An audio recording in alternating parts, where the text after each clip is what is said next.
नमस्कार सर्वांना, Marathi story hub चॅनलमध्ये तुमचे स्वागत आहे। भाग 1 ची लिंक मी डिस्क्रिप्शन बॉक्समध्ये दिलेली आहे। एकदा नक्की क्लिक करा आणि भाग 1 सुद्धा नक्की पहा। स्पर्श तुझा वेडाच्या भाग 2 मध्ये तुमचं मनापासून स्वागत आहे। मागील भागामध्ये आपण पाहिलं की आर्यवर्धन आणि मायरा 2 वर्षानंतर पुन्हा एकमेकांसमोर आले होते।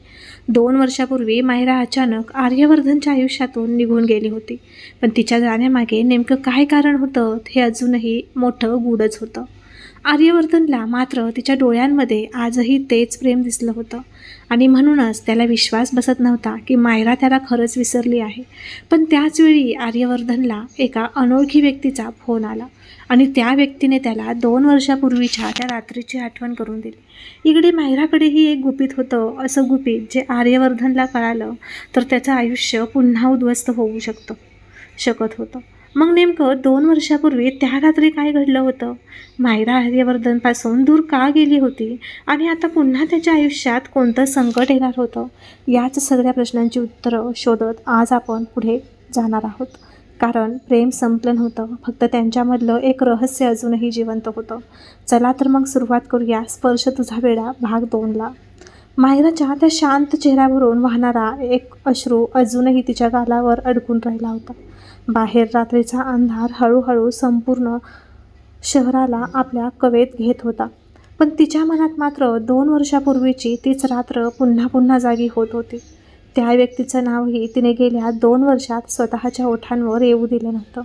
तोच आर्यवर्धन आज पुन्हा तिच्यासमोर उभा होता आणि त्याच्या डोळ्यात आजही तोच प्रश्न होता, माझ्यापासून दूर जाण्याची शिक्षा मला का दिलीस मायरा? मायरा खिडकीजवळ उभी राहून बाहेर बघत होती, पण तिचं लक्ष बाहेर कुठंच नव्हतं। आर्यवर्धनचा तो आवाज तिच्या कानात घुमतही अजून होता, 2 वर्ष झाली मायरा, पण मी आजही तिथेच आहे जिथे तू मला सोडून गेलीस। त्या एका वाक्याने तिच्या हृदयावर जणू कोणीतरी जुना घावच केला होता। ती स्वतःशीच पुटपुटली, तुला काय माहीत आर्य, मी तुझ्यापासून दूर का गेले होते? पण पुढच्याच क्षणी तिच्या डोळ्यासमोर तो जुना फोटो आला आणि तिचे हात थरथरले। तो फोटो ज्याचं रहस्य आजवर तिने स्वतःच्या काळजात बंद करून ठेवलं होतं। 2 वर्षापूर्वीच्या त्या रात्री आर्यवर्धनच्या हातात तो फोटो कसा आला होता हे तिला आजही कळलं नव्हतं, पण त्या फोटोमागे जे रहस्य होतं ते आर्यनला समजलं तर त्याचं आयुष्य पुन्हा उद्ध्वस्त होणार होतं। म्हणूनच तिने त्याच्यापासून दूर जाण्याचा निर्णय घेतला होता। प्रेम नव्हतं म्हणून नाही, तर ती त्याच्यावर इतकं प्रेम करत होती की त्याला स्वतःपासून वाचवण्यासाठी तिने स्वतःचं आयुष्य जाळून टाकलं होतं। इकडे आर्यवर्धन आपल्या खोलीत एकटाच बसला होता। हातात मायराचा तो जुना फोटो होता। फोटोच्या मागच्या बाजूला लिहिलेल्या काही शब्दांवर त्याची नजर स्थिरावली होती, ज्याच्यावर विश्वास ठेवशील त्याच्याकडूनच सर्वात मोठा धक्का मिळेल हे वाक्य त्याने असंख्य वेळा वाचलं होतं। पण आज पहिल्यांदा त्याला त्याचा अर्थ वेगळा जाणवत होता, कारण त्या अक्षरांमागे त्याला मायराची सावली दिसत होती। आर्यवर्धनने अचानक तो फोटो मुठीत घट्ट पकडला। मायरा, तू मला काहीतरी लपवतेस। त्याचा आवाज शांत होता, पण त्या शांततेत दडलेला राग मात्र स्पष्ट जाणवत होता। 2 वर्ष तो स्वतःला समजावत राहिला होता की मायरा त्याला विसरली आहे, कदाचित तिने दुसरं आयुष्य निवडलं असेल। पण आज तिच्या डोळ्यात त्याला जे दिसलं होतं त्याने त्याच्या मनातली प्रत्येक खोटी समजूत मोडून काढली होती। ती अजूनही त्याच्यावर प्रेम करत होती आणि हेच त्याला सर्वात जास्त घाबरवत होतं। तेवढ्यात त्याच्या फोनवर अचानक एक अनोळखी नंबर फ्लॅश झाला। आर्यवर्धनने काही क्षण फोनकडे बघितलं आणि कॉल रिसीव्ह केला। समोरून काही क्षण शांतता होती। कोण? त्याने कठोर आवाजात विचारलं। काही सेकंदांनी समोरच एक मंद आवाज आला, तुला खरंच माझ्या मायराबद्दल सगळं जाणून घ्यायचं आहे का? आर्यवर्धनच्या कपाळावर आट्या पडल्या। तू कोण आहेस? पण समोरचा माणूस फक्त एवढंच म्हणाला, मायरावर विश्वास ठेवण्याआधी 2 वर्षापूर्वीची ती रात्र आठव, आणि कॉल कट झाला। त्या एका वाक्याने आर्यवर्धनच्या शरीरातून अक्षरशः शिरशिरी गेली। 2 वर्षापूर्वीची ती रात्र जिच्याबद्दल त्याला आजवर फक्त तुकड्या तुकड्यात आठवत होतं। त्याने डोळे मिटले आणि त्या रात्रीच्या आठवणींमध्ये हरवला। पावसाने वेड झालेलं शहर, मायराचा घाबरलेला चेहरा आणि तिच्या डोळ्यातले अश्रू आणि त्यांच्या नंतर अचानक आलेला तो अपघात। पण त्या रात्री नेमकं काय घडलं होतं? त्याच्या आठवणीतली सगळी चित्र कुणीतरी जाणीवपूर्वक पुसून टाकली होती का? इकडे मायरा आपल्या कपाटासमोर उभी राहिली। तिने कपाटाच्या अगदी मागच्या बाजूला लपवून ठेवलेली एक छोटीशी पेटी बाहेर काढली. त्या पेटीला हात लावताच तिच्या बोटांना कंप सुटला. 2 वर्षापासून तिने ती पेटी उघडली नव्हती, पण आजपर्यंत आर्यवर्धन पुन्हा तिच्या आयुष्यात आल्यामुळे तिच्याकडे ती उघडण्याशिवाय पर्याय नव्हता. तिने हळूच कुलूप उघडलं आणि आत एक जुना कागद आणि एक अंगठी, एक छोटंसं लॉकेट होतं. मायराने ते लॉकेट हातात घेतलं आणि तिच्या डोळ्यात अश्रू जमा झाले. आर्य. तिच्या ओठांवर त्याचं नाव आलं आणि त्या लॉकेटमध्ये त्याचा एक छोटासा फोटो होता, कॉलेजच्या दिवसांमधला, जिथे दोघेही एकमेकांकडे पाहून हसत होते. तेव्हा ना त्यांना भविष्याची भीती होती ना परिस्थितीची, फक्त प्रेम होतं. पण त्या प्रेमाला कुणाची नजर लागली हे त्यांनाही कळलं नाही. अचानक मायराच्या फोनवरती मेसेज आला.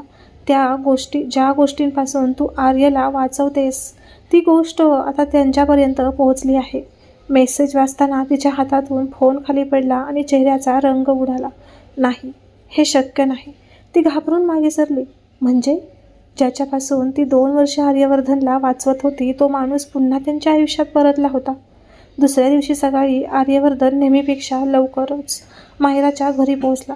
त्याला पाहताच मायरा क्षणभर जागेवरच थिजली. तू इथे? तिच्या आवाजात आश्चर्यापेक्षा भीती जास्त होती.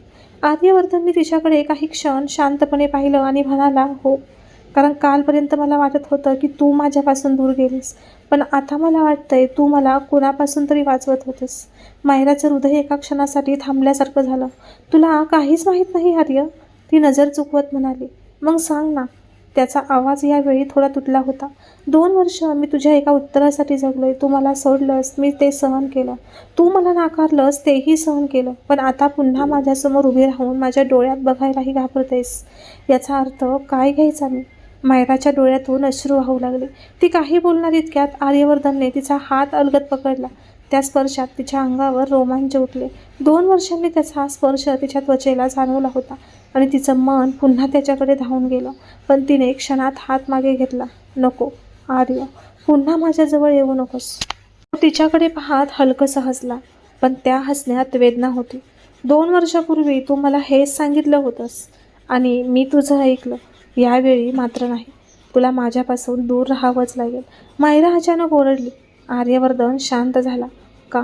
त्याचा एकच प्रश्न. मायरा मात्र उत्तर देऊ शकली नाही, कारण तिच्या डोळ्यासमोर पुन्हा त्या रात्रीचा भयानक प्रसंग उभा राहिला होता. तिच्या वडिलांचा आवाज, दारावर आलेली ती जोरदार ठोकर आणि आर्यवर्धनला वाचवण्यासाठी तिने घेतलेला तो निर्णय. तिने प्रेमाचा त्याग केला नव्हता, तर तिने त्याच्या जीवाचा सौदा केला होता. फ्रेंड्स, ही कथा जर तुम्हाला आवडत असेल तर या कथेला एक लाईक नक्कीच करा. आर्यवर्धन तिच्या अगदी जवळ आला. मायरा, माझ्या डोळ्यात बघ आणि सांग तू माझ्यावर प्रेम करत नाहीस. तिचे डोळे त्याच्या डोळ्यांना भिडले, ओठ उघडले, पण शब्द बाहेर आले नाहीत, कारण तिचं मन ओरडून सांगत होतं, मी आजही तुझ्यावर तितकंच प्रेम करते. पण तिच्या ओठांवर मात्र फक्त एक खोटं आलं. नाही, आता मी तुझ्यावर प्रेम करत नाही. आर्यवर्धन काही क्षण तिला फक्त बघत राहिला. मग त्याने हलकंसं मान डोलावलं. ठीक आहे, एवढंच म्हणत तो मागे वळला, पण दारापर्यंत पोहोचल्यावर तो थांबला. मायरा, खोटं बोलताना तुझ्या डोळ्यात पाणी येतं, हे तू 2 वर्षात विसरलीस. हे ऐकताच मायराच्या डोळ्यातून अश्रूंचा बांध फुटला. पण तोपर्यंत आर्यवर्धन तिथून निघून गेला होता. गाडीत बसताच आर्यवर्धनने ड्रायव्हरला गाडी थांबवायला सांगितली. त्याचा श्वास वेगाने चालला होता. ती काहीतरी लपवते, त्याने स्वतःशीच म्हटलं. तेवढ्यात त्याचा मित्र समीर त्याच्याजवळ आला. आर्य, काल ज्या नंबरवरून तुला कॉल आला होता त्याचा शोध घेतला आहे. आर्यवर्धनने लगेच त्याच्याकडे पाहिलं. काय मिळालं? समीर काही क्षण शांत राहिला आणि म्हणाला, तो नंबर 2 वर्षापूर्वीही मायराला कॉल करत होता. आर्यवर्धनच्या चेहऱ्यावरचे भाव बदलले. कुणाचा नंबर आहे? समीरने फोन त्याच्यासमोर केला. नाव नाही, पण लोकेशन एकच आहे. आर्यवर्धनने स्क्रीनकडे पाहिलं आणि त्याच्या भुवया उंचावल्या. तीच जागा जिथे 2 वर्षापूर्वी तो अपघात झाला होता. आर्यवर्धनच्या मनात एक विचार चमकून गेला. म्हणजे हा सगळा खेळ त्या रात्रीपासून सुरू झाला होता. इकडे मायरा अजूनही जमिनीवर बसून रडत होती. तिने ती पेटी पुन्हा हातात घेतली आणि त्यातून तो जुना कागद बाहेर पडला. त्या कागदावर फक्त एकच नाव होतं, आर्यवर्धन. पण त्या नावाखाली लिहिलेली तारीख पाहताच तिच्या चेहरा पांढरा पडला. ती तारीख त्याच्या प्रेमाची नव्हती, तर ती तारीख होती त्या रात्रीची, ज्या रात्री आर्यवर्धनला मृत घोषित केलं होतं. नाही, मायराच्या तोंडून हुंदका बाहेर पडला. हे कोणीतरी मुद्दाम केलं होतं. तिच्या डोळ्यासमोर त्या रात्रीचं एक धूसर चित्र पुन्हा आलं. तिने आर्यवर्धनला वाचवण्यासाठी त्याच्यावर विश्वास ठेवला होता. तोच माणूस त्या रात्री घटनास्थळी उपस्थित होता. आणि जर तिचा संशय खरा असेल तर 2 वर्षापूर्वी आर्यवर्धनपासून दूर जाण्यामागे फक्त एक कारण नव्हतं, तर कुणीतरी त्यांचं प्रेम कायमचं संपवण्याचा कट रचला होता. आर्यवर्धनचा आवाज क्षणात बदलला. दार उघडू नकोस, मी येतोय. नाही आर्य, तू इथे येऊ नकोस, मायराने घाबरून सांगितलं. पण त्याचं उत्तर ऐकून तिच्या डोळ्यात अश्रू आले. 2 वर्षापूर्वी तुझं ऐकलं होतं मायरा, म्हणून तुला गमावलं. यावेळी तुझं ऐकणार नाही. आणि कॉल कट झाला. मायरा फोनकडे बघत राहिली, कारण पहिल्यांदा तिला जाणवलं होतं की आर्यवर्धन आता फक्त तिच्यावर प्रेम करणारा माणूस नव्हता, तर तो तिच्यासाठी लढायला तयार झाला होता. दारावरचे ठोके पुन्हा झाले. यावेळी ते आणखी जोरात होते. मायरा हळूहळू दाराजवळ गेली. तिचा हात लॉकवर जाणार इतक्यात बाहेरून एक आवाज आला. मायरा, मला माहीत आहे आर्यवर्धन पुन्हा तुझ्या आयुष्यात आला आहे. तिचा श्वास अडकला. पुढचं वाक्य ऐकताच तिच्या पायाखालची जमीनच सरकली. पण जर त्याला जिवंत ठेवायचं असेल तर 2 वर्षापूर्वीचं सत्य त्याला कधीच सांगू नको. तर मित्रांनो, स्पर्श तुझा वेडाच्या भाग 2 मध्ये आज आर्यवर्धन आणि मायराच्या नात्यांचं रहस्य हे आणखीनच गडद झालं आहे. मायराने 2 वर्षापूर्वी आर्यवर्धनपासून स्वतःला दूर का केलं होतं? आर्यवर्धनला आलेला तो अनोळखी फोन नेमका कुणाचा होता? आणि मायराच्या दाराबाहेर उभा असलेला तो रहस्यमय व्यक्ती नेमका कोण होता? सगळ्यात मोठा प्रश्न म्हणजे 2 वर्षापूर्वी आर्यवर्धनला वाचवण्यासाठी मायराने नेमकं काय गमावलं होतं? या सर्व प्रश्नांची उत्तरं जर तुम्हाला जाणून घ्यायची असेल तर याच कथेचा भाग 3 सुद्धा पाहायला विसरू नका. पुढील भाग पाहण्यासाठी व्हिडिओला एक लाईक करून चॅनलला नक्की सबस्क्राईब करा आणि बेल आयकॉन दाबा, जेणेकरून मी जेव्हा भाग 3 अपलोड करेल तेव्हा त्या व्हिडिओची नोटिफिकेशन सर्वात अगोदर तुम्हाला मिळेल. आणि आजचा हा भाग तुम्हाला आवडला असेल तर या व्हिडिओला एक लाईक नक्की करा आणि तुमचा अभिप्राय कमेंट्समध्ये नक्की सांगा. आणि ही कथा तुमच्या मित्रमैत्रिणींसोबत शेअर करा. आणि अजूनपर्यंत माझ्या चॅनलला सबस्क्राईब केलं नसेल तर आत्ताच सबस्क्राईब करा, जेणेकरून पुढच्या भागाचं अपडेट तुम्हाला सर्वात आधी मिळेल. आणि हो, तुमची एक छोटीशी कमेंट माझ्यासाठी खूप मोठी प्रेरणा आहे, त्यामुळे एक कमेंट्स नक्की करा. तोपर्यंत विचार करत राहा की आर्यवर्धन आणि मायराच्या प्रेमाला खरंच दुसरी संधी मिळणार आहे का? की 2 वर्षापूर्वी सुरू झालेलं ते रहस्य पुन्हा त्यांच्या प्रेमाला संपवणार आहे? जर पुढे काय होईल हे जर तुम्हाला जाणून घ्यायचं असेल तर या कथेचा भाग 3 नक्की पहा. आणि या अगोदरचे भाग पाहण्यासाठी आणि माझ्या प्रतिलिपीवरील काही कथा वाचण्यासाठी प्रतिलिपी ॲपलासुद्धा नक्की फॉलो करा. लिंक डिस्क्रिप्शन बॉक्समध्ये दिलेली आहे, एकदा नक्की चेक करा. तर भेटूया याच कथेच्या पुढील भाग 3 मध्ये. स्पर्श तुझा वेडा.